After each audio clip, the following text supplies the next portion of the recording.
Les amis, je tiens à préciser une chose, cette vidéo n'est pas une apologie au christianisme, cette vidéo n'a pas vocation à inciter qui que ce soit à intégrer une religion quelconque. Cette vidéo est une démonstration raisonnable pour comprendre le problème de la perception de la religion avec les Africains et la religion elle-même. Alors bonjour les amis, avant de commencer la vidéo, je tiens à passer une information importante. Nous avons remarqué que plus de 90% de personnes qui regardent nos vidéos ne s'abonnent pas à la chaîne. S'il vous plaît, abonnez-vous à la chaîne si en tout cas ça vous plaît, parce que ça nous fait du bien et ça nous fait pousser au sein de la communauté. Une fois que c'est dit, nous pouvons commencer la vidéo.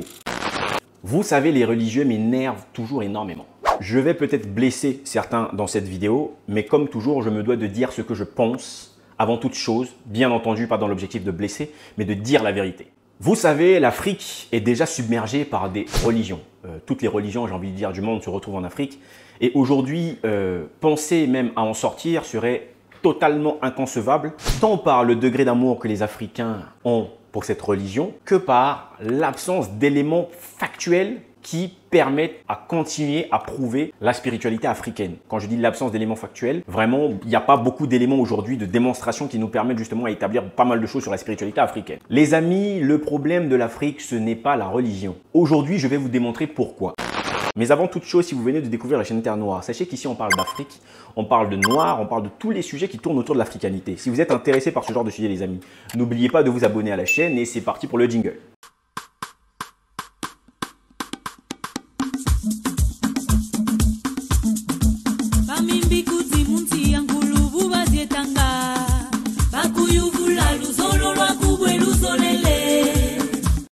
Les amis, je tiens à préciser une chose, cette vidéo n'est pas une apologie au christianisme, cette vidéo n'a pas vocation à inciter qui que ce soit à intégrer une religion quelconque. Cette vidéo est une démonstration raisonnable pour comprendre le problème de la perception de la religion avec les Africains et la religion elle-même. Vous savez, on assimile beaucoup les Africains à la religion et souvent on dit que le problème c'est la religion justement qui est responsable de leur échec de manière générale. Or, assimiler l'échec à la religion, c'est faire la même chose que font les religieux eux-mêmes lorsqu'ils sont en échec ou ils accusent spontanément le diable de manière générale, s'il faut le dire. Donc les personnes qui pensent que l'Afrique ne se développe pas parce que les Africains sont attachés à la religion font la même chose que les religieux qui, lorsque rien ne fonctionne, ils disent que c'est le diable. C'est-à-dire que l'on se déresponsabilise de la situation pour accuser quelque chose qu'on est incapable aujourd'hui de matérialiser. Pour les religieux, ça va être le diable. Et pour ceux qui ne sont pas forcément de ces religions, on va dire qu'il y a une certaine forme d'aliénation que nous ont laissé les Occidentaux. Or les amis, on va rentrer dans le vif du sujet. Le premier élément qui fait que nous soyons très religieux en Afrique, c'est la paresse. Ça, vous devez le savoir. C'est parce que les Africains sont paresseux qu'ils sont très religieux. Simplement parce que les Africains sont tellement paresseux qu'ils veulent tout remettre à Dieu. C'est-à-dire qu'ils sont dans leur conception à se dire que Dieu va être celui qui va changer leur quotidien. Et comme ils ne veulent pas se bouger, comme ils ne veulent pas se mettre debout et changer leur quotidien, ils vont se dire qu'ils vont remettre tout cela entre les mains de Dieu, ce sont souvent les termes qui sont utilisés, pour que Dieu décide en quelque sorte de leur sort. La deuxième chose, c'est qu'ils croient que la prière va les sauver. C'est-à-dire que là, j'ai parlé où ils font confiance en Dieu. Et lorsqu'ils ont l'impression que rien ne change, ils vont donc se mettre dans des postures de prière tout le temps, croyant que la prière va apporter une solution à leur situation. Ce qui est une aberration totale. La troisième chose, les amis, bien entendu, c'est parce que les Africains sont peureux. Ils ont très peur de la mort. Et vous savez, les religions, justement, ont promis les gens l'enfer. Et donc, à un moment donné, les gens ont tellement peur de la mort et peur de l'enfer qu'ils se mettent donc à s'attacher aux religions parce qu'ils se disent qu'ils n'ont pas de choix. Et la dernière chose, les amis, qui détruit et qui est vraiment fondamentale, c'est la pauvreté. C'est-à-dire que la pauvreté pousse certaines personnes à endoctriner les autres. C'est-à-dire qu'aujourd'hui, vous avez énormément d'églises qui se créent par-ci ou par-là, où en fait chaque individu va se lever tellement il a faim, il se dit mais qu'est-ce que je peux faire? Il sait que l'Africain est faible sur la question de la religion, il va donc monter une église et il va commencer à arnaquer toute une population. Ça, c'est quelque chose que l'on sait qui se passe énormément dans les pays africains où il y a le christianisme par exemple. Mais vous savez, les Africains se pensent parfois trop religieux. Aux États-Unis, par exemple, si vous allez, vous avez des pancartes de religion quasiment partout. C'est-à-dire que des panneaux publicitaires sur la religion, des pubs partout sur la religion, ce qui montre bien l'attachement de ce peuple à la religion. Mais pourtant, vous remarquerez que malgré que ces personnes, malgré que les Américains soient très attachés à la religion, ça n'est pas du tout comme l'Afrique. mais rien de la conception et de la perception de la religion par les Américains ne ressemble à celle des Africains. Vous savez, les Américains, ils n'ont pas besoin de faire de bruit parce qu'ils n'ont pas faim. C'est surtout ça la question. Ils ne sont pas en train de donner la responsabilité à Dieu sur leur sort. Les Américains ne font pas ça. Je vais vous prendre un exemple. Vous savez, les luthériens, par exemple, là-bas, ce sont des gens riches. Les mormons, ce sont des gens riches. Vous avez les gens de témoins de Jéhovah, vous avez ceux de William Marion Branham. C'est-à-dire que vous avez plusieurs branches. Ces gens-là ont créé même leur propre doctrine. Enfin, ça, c'est pas très étonnant, déjà venant des Américains. Et ces gens ont créé leur propre doctrine parce qu'ils veulent partir de leur propre logique, de leur propre conception des choses.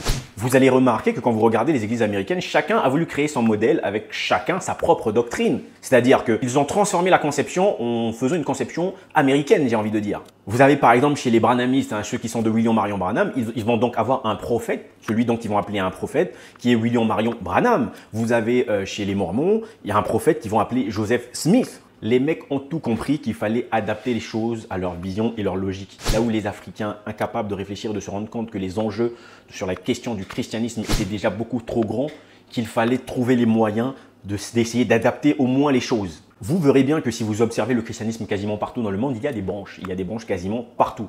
En Afrique, c'est le problème que nous avons. C'est-à-dire que les branches, ça n'existe pas. Nous ne faisons que copier. Je ne vous parle pas, bien entendu, de tous ces mecs qui se lèvent et puis qui créent une église. Ça n'est pas ça une branche, puisqu'ils n'arrivent pas à créer quelque chose de grand, ou du moins n'arrivent pas à créer des doctrines, ou, enfin, je sais pas, à moins qu'ils aient commencé à fonder des doctrines. Pour l'instant, on n'en a pas vu.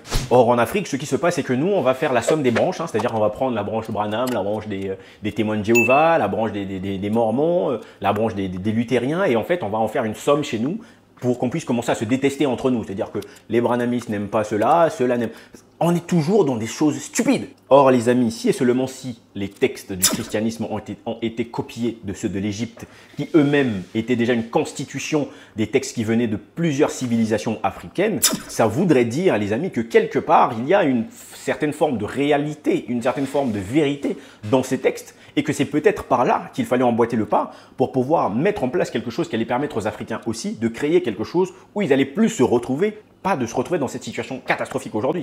Vous savez, la perception de la religion par les Américains est de sorte à ce que l'homme est responsable de ce qui lui arrive aujourd'hui. Ce n'est pas le diable ou je sais pas le cousin qui est en train de te bouffer. Voilà, nous c'est toujours un petit peu comme ça, c'est-à-dire qu'on veut toujours se dédouaner de tout. Quand rien ne fonctionne, ah le diable veut me tuer, le diable veut ceci. Il faut arrêter ces stupidités les amis. Vous savez bien que chez les Américains, ils cultivent cette mentalité du travail, même dans leurs églises, même dans les religions. Il y a cette culture du travail. Il faut travailler, il faut pouvoir créer de la valeur. C'est comme ça qu'on survit dans une société. Et c'est pour ça qu'ils progressent dans leur vie. Et malgré, vous allez voir qu'ils jurent sur la Bible, mais ça n'est pas pour autant que ces gens-là sont très attachés à ça. Mais ils ont gardé des formes, parce qu'ils se sont rendus compte que les gens étaient très attachés à ces choses. Donc ils ont gardé certaines formes. Pour ceux qui sont attachés à ces choses-là, continuent à être attachés, mais en réalité, eux, ils sont beaucoup plus dans le concret, la valeur du travail. Sachez que pour les Américains, j'ai envie de dire, l'Amérique est au-dessus de la question de la religion. C'est-à-dire qu'aujourd'hui, si un Américain doit défendre son frère religieux ou d'abord défendre son frère américain, l'Américain défendra d'abord l'Amérique et l'Américain. Là où les Africains, nous avons ce gros problème à la con. C'est-à-dire qu'un musulman défendra d'abord son frère musulman avant de vouloir défendre un frère africain. Un chrétien défendra d'abord son frère chrétien avant de vouloir défendre un frère africain musulman, par exemple. C'est là le problème, là où on se fait avoir.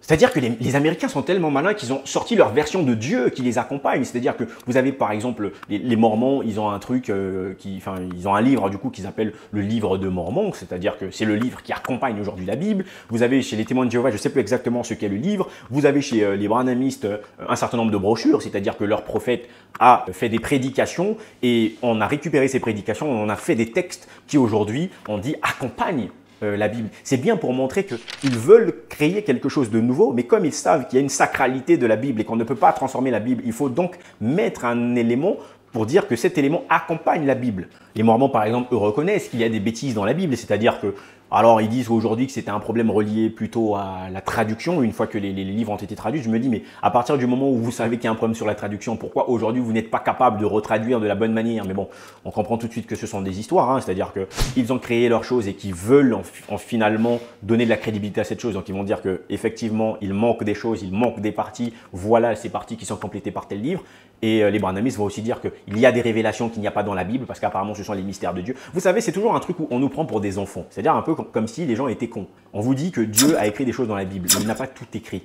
Finalement, il a révélé d'autres choses à un homme, et finalement, on l'a écrit. Mais Dieu pouvait donc l'écrire directement. Mais bon, on va pas rentrer dans ces débats-là. Mais vous comprenez bien que ces gens-là, c'est ça qu'ils font. C'est-à-dire qu'ils amènent la Bible, ils emmènent un autre livre qui accompagne. Ça, c'est la conception américaine. Or, en Afrique, nous sommes encore devenus les meilleurs mormons du monde, les meilleurs branhamistes du monde, les meilleurs témoins de Jéhovah du monde, parce qu'on est incapable de créer une conception qui est propre à nous, propre à notre culture. Et tant que nous n'allons pas sortir de cette conception d'un point de vue mental, les amis, il sera très compliqué pour que les Africains commencent à se relever.